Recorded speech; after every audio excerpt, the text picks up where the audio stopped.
Coming up in this episode of In Clear Focus. Engagement is the key to conversion. If you have a consumer base that's engaged and will lean forward and be a part of your journey as you're talking to them or selling to them, that's an experience that can be very authentic and they trust. You're listening to In Clear Focus, fresh perspectives on the business of advertising, produced weekly by Bigeye, a strategy-led, full-service creative agency growing brands for clients globally. Hello, I'm your host, Adrian Tennant, Chief Strategy Officer. Thank you for joining us today. Last October, Bigeye published a market research report entitled Retail Disrupted: What Shoppers Want from Brands Today. We recently released a video, ENVISION 2022, in which 4 experts discuss key findings from our study and explore some of the potential implications for retailers and brand marketers. Our podcast today is an extended interview with one of our guests for ENVISION 2022, who discussed his tenure as a creative executive at Home Shopping Network, where he spearheaded the reinvention of the brand. Andy Sheldon has over 3 decades of experience working in the TV, radio, and music industries and has led an array of startups and turnarounds, building infrastructure and re-engineering operations here in the US as well as in the UK, where I first got to know Andy back in the early 90s. Today, Andy is the founder of Think Straighter, consulting with brands, helping them establish direct-to-consumer marketing strategies, and growing their in-house media and production capabilities. He also helps develop top-line sales strategies and consumer and audience engagement, enhancing the long-term value of customers with brand development and growth strategies. Andy took a break from a vacation in California to join us for this conversation. Andy, it's great to see you again. Thank you for joining us for ENVISION. Absolute pleasure, Adrian. Thanks for having me. You were at Home Shopping Network for approaching a decade, first as EVP of Television and then as Chief Creative Officer of HSNI and General Manager of HSN Productions. What were some of the highlights of your time there? You know, Adrian, it was an extraordinary time. We had just had a new CEO who came in, Mindy Grossman, and she invited me to come over from the UK and basically take over television and help her, along with the rest of the leadership team, reinvent what shopping television could be. And that was a very big and somewhat daunting, but incredibly exciting task. To be able to suddenly take what had been this incredibly established, beloved shopping behemoth, we wanted to be able to turn it into something that was going to be certainly different, not quite as perhaps dusty, give it a new twist so it could be a little bit more energetic. We relaunched in a little under 7 months, and that was taking over 5 studios and completely changing them. Had to do it very carefully when you rebrand something like an HSN that had at that point, I think it was almost 30 years it had been around. You have to be super careful how you do it because, you know, there's a core audience. And if you shock a core audience and they go, I don't know what this is anymore, this doesn't relate to me at all, you can lose your core audience and you can have terrible problems with top-line sales. So I think the highlights really were being able to turn the brand around, being able to take the core audience with us, being able, having recreated the brand literally from the ground up, every single component of its look and its feel, from the way the camera shots were being used, to music, to lighting, to sets. It was such a huge process and project to do. But as a result of it, we were able to not only keep our core, start to develop new and younger customers, which was very important to the base in order to be able to get those sales. We were able to integrate with really well-known celebrities and incredibly big brands that would, prior to Mindy coming in and the new team that she brought in, I think it would have been impossible to have got some of those brands. But because we suddenly were no longer that dusted, somewhat dated shopping experience, which was fantastic and doing great, but it would have at some point staled on people, we were able to, as a direct result of all the changes that we made, honestly, we were able to get some incredible brands. And I think that for me, whether it was working with the movie studios in Hollywood, with musicians doing live concerts, bringing in some of the biggest names in entertainment, I think that was really some of the most exciting stuff.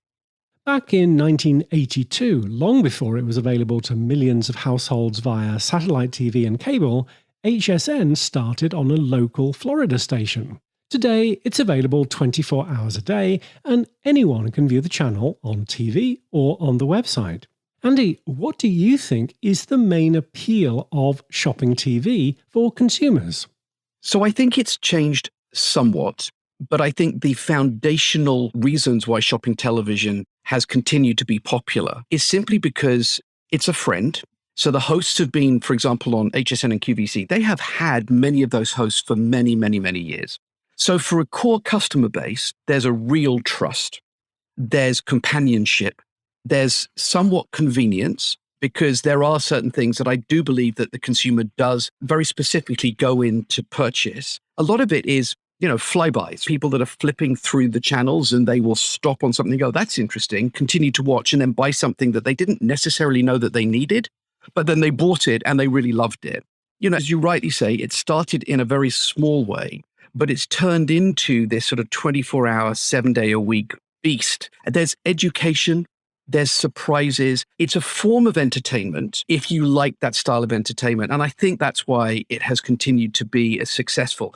But it has to change because people and the way that they are interacting with content is changing every single day. If a brand is interested in being featured on HSN or QVC, what steps do they typically have to take in order to be accepted? So it really depends upon the category that you're in. For sure, the buyers, and there is a massive buying team across the QVC HSN sort of networks. They're incredibly experienced. They're really good at what they do. And by that, what I mean is they understand their customer. And understanding your customer, knowing what they will want to buy is super important. Sometimes you can have a miss and it doesn't go as well, a particular product as you were expecting. But generally speaking, I have to say the buyers are phenomenal. So to answer your question, it is all really down to the category. If you, for example, Adrian, were going to be launching a beauty brand and you were making claims about what it was doing to your skin or any form of claim, before you can go on to shopping television, and because it is television and you're also digital with online sales, there are different regulations for what you can and cannot say. So if you're going to make a claim, you better make certain that before you go to any one of these shopping channels, you better make certain that you've got your ducks in a row and that you can substantiate the claims that you're making, because they will want that. So if it's a beauty product or something that is making a claim, you've got to make certain that you're prepared to answer the questions.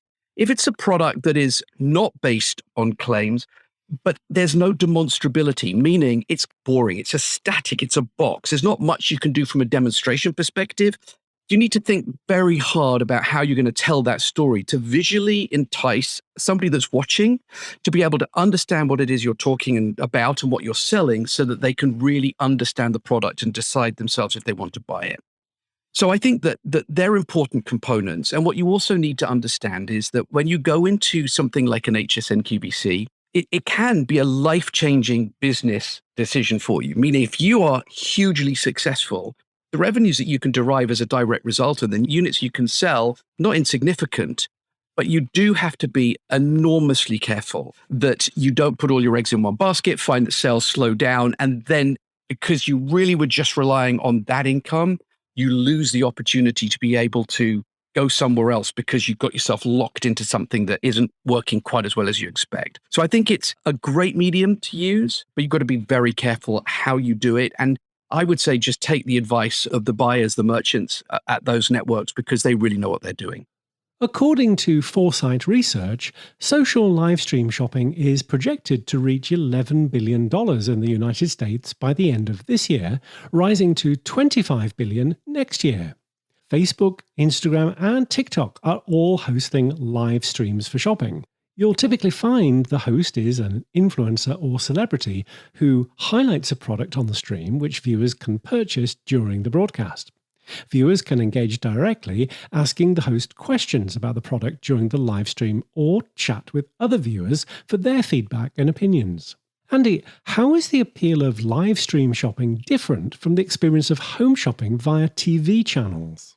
I think you need to look at the medium of shopping via television. If you think about, again, HSN QVC, think about it as a shopping mall. When you go into a shopping mall, you have got lots and lots of different shops selling all sorts of different categories of products. And you go into that shopping mall because you are going to go shopping. And if you think about shopping television, very similar. Now, you don't have the choice with shopping television to say, actually, I don't want clothes today. I'd like to have jewelry. You can do that online because you can go into any one of those categories and those brands online. But when you're watching something as a live stream that's linear, there's no choice but to watch what's going on at that moment on the shopping television.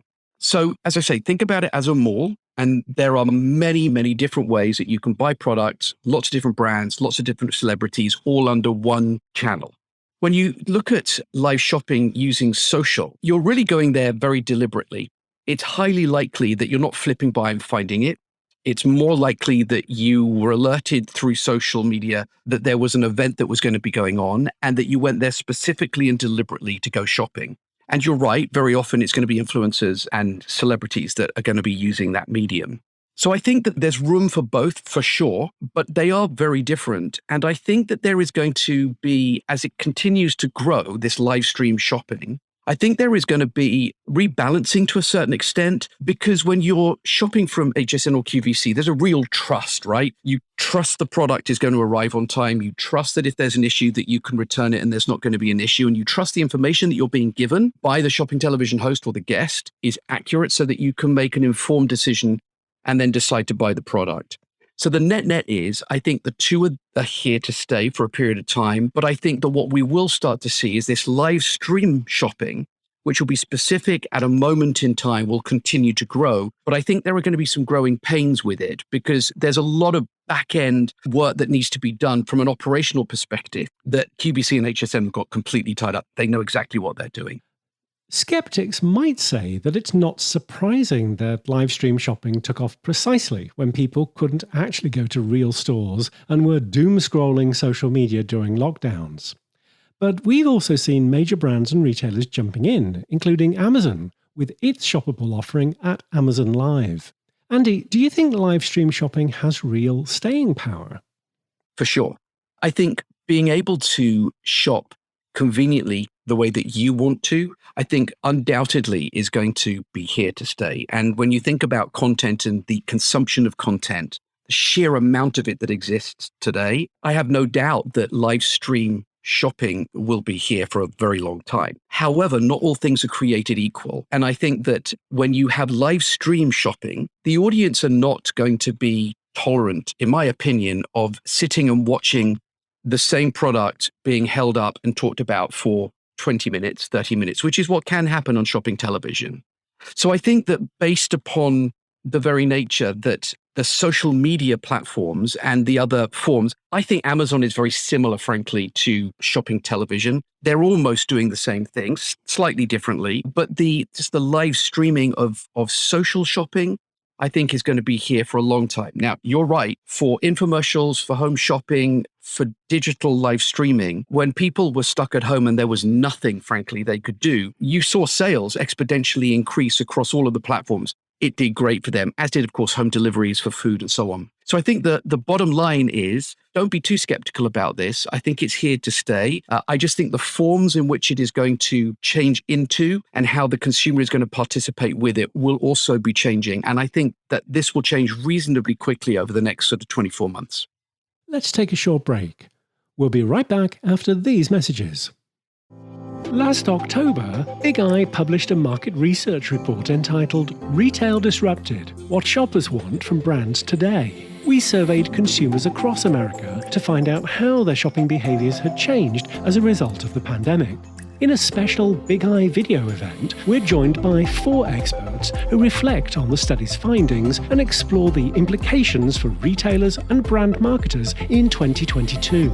It's logical to assume that as we see this metaverse constructed, as we as individuals spend more and more time in these virtual worlds, that the adoption of things like virtual apparel might start to make more and more sense. I think being channel agnostic and just making sure that you are, meeting your consumer where they are is important. To not think about channels as competitives to each other, thinking about them as complementary. When you're watching something as a live stream that's linear, there's no choice but to watch what's going on at that moment on the shopping television. I see NFTs as an invitation for consumers to join brands on a digital journey, and for brands to invite consumers to spend their cryptocurrencies and their time into building a relationship with the brand. For a lively discussion about the future of retail and marketing, watch Bigeye's ENVISION 2022.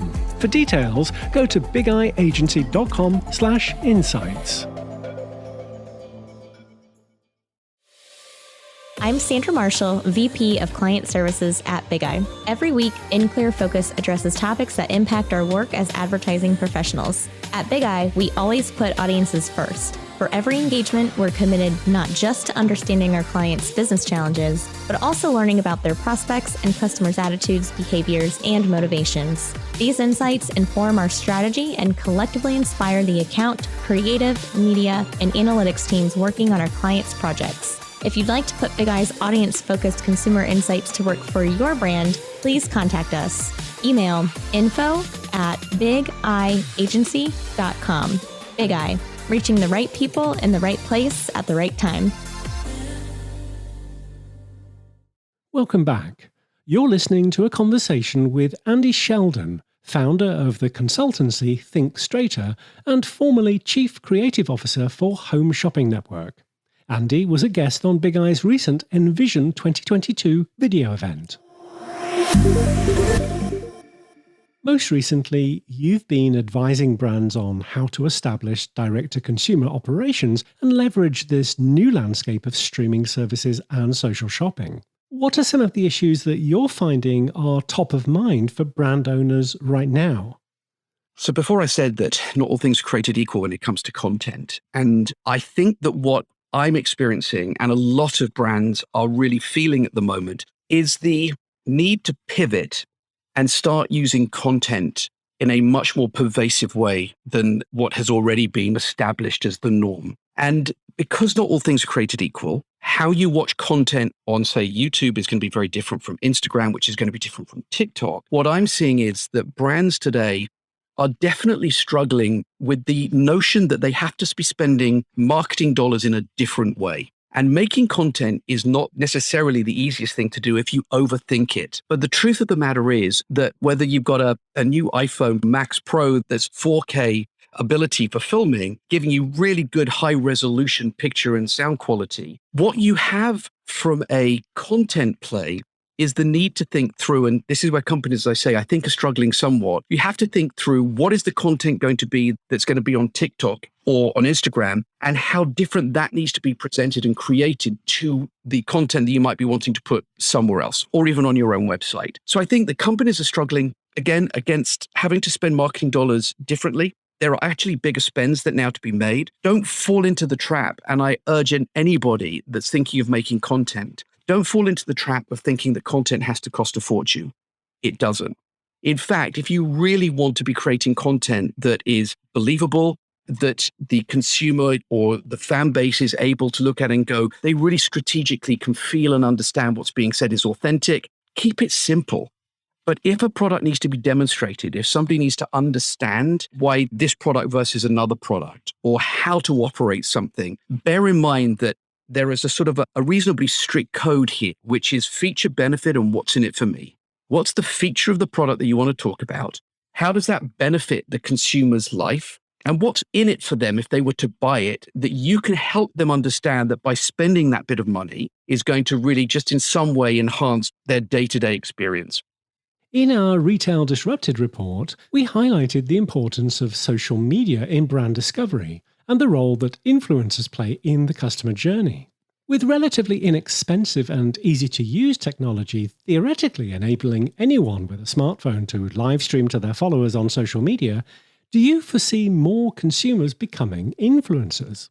I think it's inevitable that there's going to be a growth, Adrian, in this world of talking to and directly selling to a consumer or a fan base. I think there is a certain amount of I was going to say a misunderstanding, but I think people expect social influencers to be really much more impactful than they sometimes are in connecting audiences to a product. And just because somebody who's got a very large following in social says you should buy this doesn't mean that their base is going to do that. Engagement is the key to conversion. If you have a consumer base that's engaged and will lean forward and be a part of your journey as you're talking to them or selling to them, that's an experience that can be very authentic and they trust. You can have a very large base of people that are ultimately following an influencer, but they're not that engaged. They're following, they want to see what they're doing. They don't care very much if they say you should buy something or go somewhere.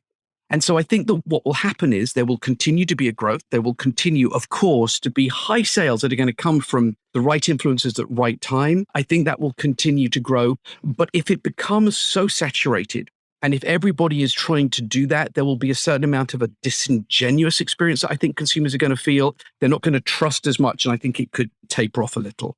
Today, many of the channels that were once part of cable and satellite TV bundles, including Disney, Discovery, and HBO, have established standalone streaming services with, of course, a direct-to-consumer subscription model. Since you left, how well do you think HSN, QVC, and other shopping TV channels are responding to new consumer behaviors and media preferences? I think they have work to do. There is so much choice of content today. And prior to the pandemic, what was very clearly happening, and it was happening, in fact, before I left HSN, was you could see that overnight viewership had declined, which was, a part of everyday sales for live television shopping. Who would be, wanting to buy something at 3 a.m.? Well, if you're awake and you're flipping through the channels, really, the shopping channels were the only real live where a human being was talking to another human being experience that gave people company. That really has changed. And it's changed because of all of the options that viewers have now, where they can go on to, as you say, to Disney Plus or go on to Netflix, go to Amazon. Whatever they're doing, there is a plethora of really great content on demand that you can see whenever you want it. So I think that from an HSN QVC perspective, this linear experience of a product that you just may be flipping through and are not interested in, or you're waiting to see what the next product is going to be and you're waiting 10, 15, 20 minutes to see what that product is going to be, I think those days are going to soon come to a close. I don't think consumers have necessarily got the capacity to sit for that length of time watching the same sale go on and on and on. So I think that what QVC and HSN have got to do, and I sort of revert back a little bit to what I was suggesting earlier, is they've got this incredible platform. It's a marketing platform that goes into over 100 million homes. That marketing platform could be used in a very different way, creating some forms of entertainment and monetization, but to drive consumers to the .com experience, because at the .com experience, that's where you have real control and you can choose what you want and when you want it. So I think that's what will probably happen, Adrian, over the next short period. Do you have any presentation tips for anyone that's interested in presenting their own social shopping live streams? I do. I have always believed, and I use this as my mantra. I did it for a long time in England. Be real, right?